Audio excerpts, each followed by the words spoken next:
மருத்துவமனை, ஆங்கிலத்தில் ஹாஸ்பிட்டல். மருத்துவமனை பற்றி ஒரு சிறிய பத்தியை இங்கு பார்க்கலாம். அதை எப்படி ஆங்கிலத்தில் மொழிபெயர்ப்பது என்பதையும் அறிந்து கொள்ளலாம். மருத்துவமனையில் நோயாளிகளுக்கு சிகிச்சை அளிக்கப்படுகிறது. சிறப்பு மருத்துவர்களும் செவிலியர்களும் மருத்துவமனையில் வேலை செய்கிறார்கள். நீண்ட காலமாக மருத்துவமனையில் தங்கி சிகிச்சை பெறும் நோயாளிகளை அகநிலை சிகிச்சையாளர்கள் என்று அழைக்கப்படுகிறார்கள்.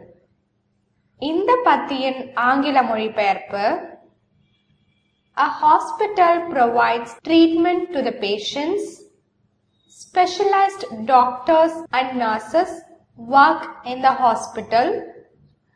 Long-term patients who take treatment by staying in the hospital are called inpatients. இந்த பத்தியில் ஹாஸ்பிட்டல் என்றால் மருத்துவமனை, ட்ரீட்மெண்ட் என்றால் சிகிச்சை, பேஷண்ட்ஸ் என்றால் நோயாளிகள். ஆகையினால் முதல் வாக்கியம், அதாவது a hospital provides treatment to the patients என்றால் மருத்துவமனையில் நோயாளிகளுக்கு சிகிச்சை அளிக்கப்படுகிறது என்று பொருள். இரண்டாவது வாக்கியம், அதாவது specialized doctors and nurses work in the hospital. இந்த வாக்கியத்தில் specialized என்றால் சிறப்பு, டாக்டர்ஸ் என்றால் மருத்துவர்கள், நர்சஸ் என்றால் செவிலியர்கள், work என்றால் வேலை. அதன் பொருள் சிறப்பு மருத்துவர்களும் செவிலியர்களும் மருத்துவமனையில் வேலை செய்கிறார்கள் என்பது. அடுத்த வாக்கியம், long-term patients who take treatment by staying in the hospital are called inpatients.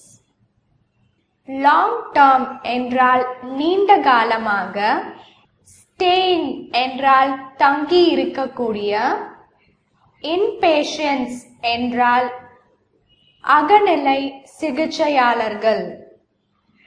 ஆகையினால் இந்த வாக்கியத்தின் பொருள் நீண்ட காலமாக மருத்துவமனையில் தங்கி சிகிச்சை பெறும் நோயாளிகளை அகநிலை சிகிச்சையாளர்கள் என்று அழைக்கப்படுகிறார்கள். ஆகையினால் இந்த வாக்கியத்தில் long term patients என்றால் நீண்ட கால நோயாளிகள், who take treatment என்றால் சிகிச்சை பெற்றுக்கொள்பவர்கள் என்று பொருள், by staying in the hospital என்றால் மருத்துவமனையில் தங்கி என்று பொருள், are called என்றால் அழைக்கப்படுகிறார்கள் என்று பொருள், inpatients என்றால் அகநிலை நோயாளிகள். எனவே இந்த வாக்கியத்தின் சரியான அமைப்பு, நீண்ட காலமாக மருத்துவமனையில் தங்கி சிகிச்சை பெறும் நோயாளிகளை அகநிலை சிகிச்சையாளர்கள் என்று அழைக்கப்படுகிறார்கள் என்பது. அதையே ஆங்கிலத்தில் long-term patients who take treatment by staying in the hospital are called inpatients என்று மொழிபெயர்க்க வேண்டும். அடுத்த பத்தி, மற்றவர்கள் புறநோயாளிகள் என்று அழைக்கப்படுகிறார்கள். மருத்துவமனையில் உள்ள மருந்தகம் மருந்துகளை விற்கின்றன. அதாவது இந்த பத்தியில் அகநிலை நோயாளிகளை தவிர மற்றவர்கள் அனைவரும் புறநோயாளிகள் என்று கூறப்பட்டுள்ளது. பல்வேறு வகையான நோய்களுக்கு சிகிச்சை அளிக்க பல்வேறு துறைகளும் அங்கு உண்டு. அறுவை சிகிச்சைகளுக்காக அங்கு நவீன கருவிகளும் இருக்கும். இந்த பத்தியின் ஆங்கில மொழிபெயர்ப்பு: Others are called outpatients. Pharmacies sell medicines within the hospital. There will be different departments for treating different types of diseases. Advanced equipments will also be available for surgeries.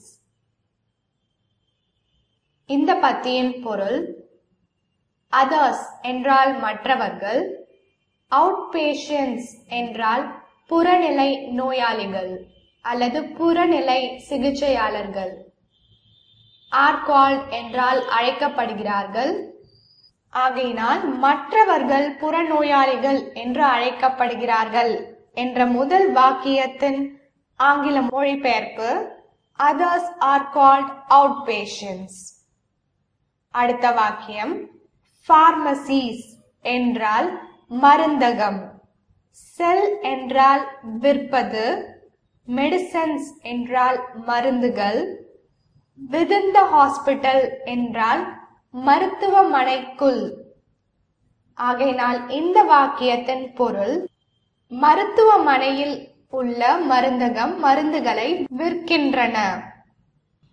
Pharmacies sell medicines within the hospital. அடுத்த வாக்கியம் there will be different departments for treating different types of diseases. அதாவது different departments என்றால் பல்வேறு துறைகள் என்று பொருள். For treating என்றால் சிகிச்சை அளிக்க என்பது பொருள். Different types of diseases என்றால் பல்வேறு வகையான நோய்கள் என்று பொருள். There will be என்பது அங்கு உள்ளது என்று பொருள். எனவே இந்த வாக்கியத்தின் பொருள் பல்வேறு வகையான நோய்களுக்கு சிகிச்சை அளிக்க பல்வேறு துறைகளும் அங்கு உண்டு என்பதுதான். There will be different departments for treating different types of diseases. அடுத்த வாக்கியம் advanced equipments will also be available for surgeries. Advanced equipments என்றால் நவீன கருவிகள், surgeries என்றால் அறுவை சிகிச்சை, will also be available என்றால் அதுவும் இருக்கும் என்று பொருள். ஆகையினால் அறுவை சிகிச்சைகளுக்காக அங்கு நவீன கருவிகளும் இருக்கும் என்று பொருள். Advanced equipments will also be available for surgeries.